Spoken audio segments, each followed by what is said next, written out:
Hello students, good afternoon. Welcome to the fourth part of the chapter chemistry in everyday life.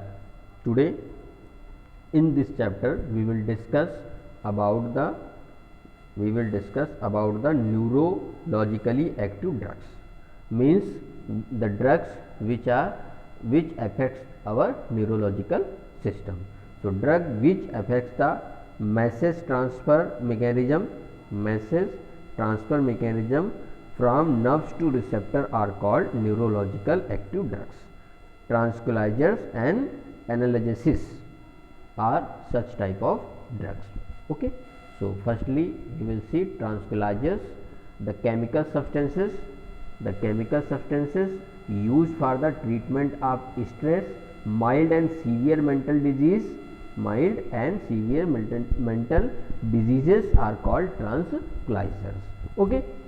Tranquilizer, relative anxiety, stress, irritability or excitement by inducing the sense of well-being.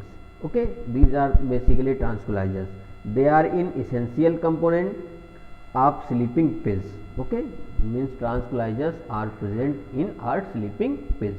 Tranquilizers are of various types and they function by different mechanism.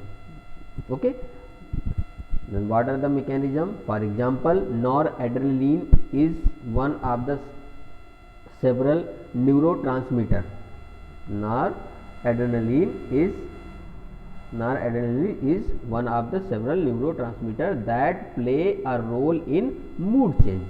Means our mood change depends upon noradrenaline chemical which are released in our mind, our brain. Okay, when the level of noradrenaline is low due to some reason, then the message transfer becomes slow and the person suffers from depression.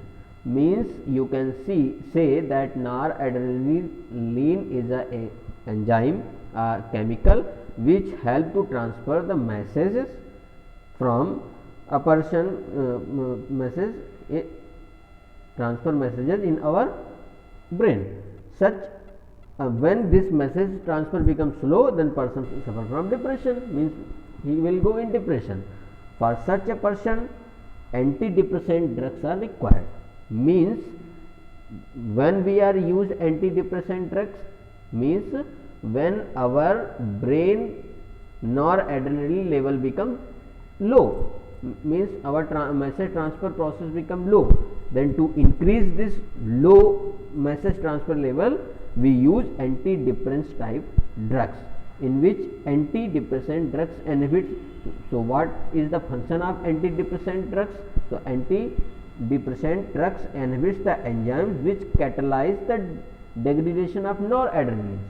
Basically, depression will come when noradrenaline chemicals will start degradate, and due to degradation we will go in depression.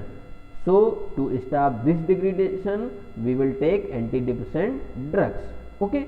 So when the enzymes is inhibited, the neurotransmitters noradrenaline is the slowly metabolized and activates its receptor for a longer period of time.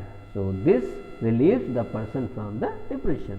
Means when we take antidepressant type of drugs, then this drug will perform a function, that is, it increases the level of noradrenaline in our brain and also reduce the enzyme which degrade the noradrenaline enzyme, and in that condition we will come out from the stress.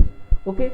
So the two important antidepressant drugs are iproniazid and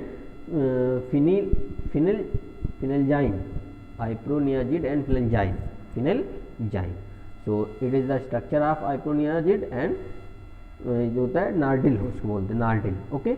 So in which benzene ring is present with ketonic group, and in this benzene group is attached with the amine group, means basically secondary amine group. Okay, so the commonly used tranquilizers are derivatives of barbiturate acid. Barbiturate acid, example veronal, amytal, nimbutal, luminal and scanol, etc. These are the tranquilizers derivative that are known as the barbituric acid.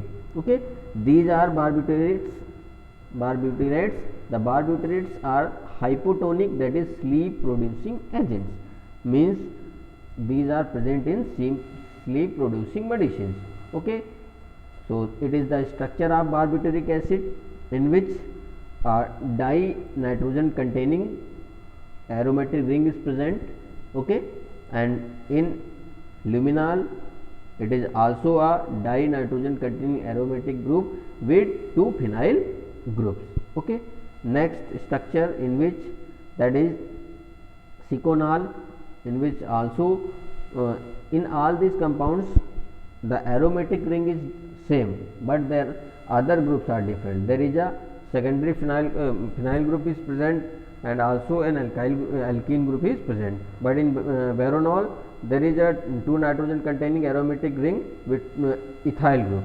Here in this there are phenyl group are present, but in there ethyl groups will be present. Okay, so a large number of non-hypotonic tranquilizers are also known, that are chlorodiazepam peroxide and meprobamate and equinol are such tranquilizers. Okay, so chlordiazepoxide and meprobamate are the relatively mild tranquilizers and are suitable for the relieving tension. So equinol possesses a good tranquilizing effect and used for the depression and hypertension. So this is the medicine basically which are used for the depression and hypertension. Okay, the structures are given here, in which there are 2 aromatic rings are present with the nitrogen containing amine group. Okay, and in this there is an aliphatic compound in which there is a carboxylic group is present with amide group. Okay, other example is equinol. It is also an aliphatic type of compound in which also amide groups will be there are 2 amide group present with tertiary carbon atom. Tranquilizers are the constituent of sleeping pills. Some other substances used for tranquilizer are Valium and serotonin. Okay, so the structure of Valium, in which 2 benzene rings are present with aliphatic nitrogen containing rings, and in serotonin there is 1 aromatic ring with 1 aliphatic nitrogen containing ring with amine group. Okay, next is analgesis. Analgesis means the chemical compound used for relieving the pain without causing impairment of consciousness, mental confusion, incoordination of paralysis or some other disorders in the nervous system are called analgesis. Okay, so analgesis can be classified into following 2 categories. Number 1 is non-necrotic, non-addictive analgesis, and second is necrotic, means addictive drugs. So non-necrotic, non-addictive analgesis are available today. Among these, aspirin and paracetamol are the most common. Aspirin is chemically 2-acetoxybenzoic acid, while paracetamol is N-acetyl 1,4-aminophenol. These are the examples. ठीक है, that is aspirin and that is paracetamol. Aspirin, what is the function of aspirin? It inhibits the synthesis of chemical known as prostaglandins. These chemicals stimulate inflammation in the body, means it is responsible for fever in our body, in the tissue, and cause the sensation of pain. Aspirin and paracetamol are quite effective in the relieving the skeletal pain also, means Basically, aspirin is used for antipyretic drugs, means to reduce the temperature of body, but it can also be used for some skeletal pain relieving drugs. Okay, they also act as a antipyretic medicines used for reducing fever and reduce body temperature in high fever. Next, aspirin is also possesses anti-blood clotting action. Therefore, nowadays it is used in the prevention of the heart attack. Aspirin is also used for prevention of heart attack. Several other potential applications of aspirins are under investigation. These applications include pregnancy related complications, viral inflammation in AIDS patient, okay, dementia, Alzheimer disease and cancer. However, it is found to be toxic to the liver and sometimes causes bleeding from stomach wall and is a gastric irritant. Due to these drawbacks, more safe analysis such as naproxen and ibuprofen and diclofenac sodium and diclofenac potassium are more common in use. Okay, so Navigen and butazole also act as an analgesic. Okay, thank you.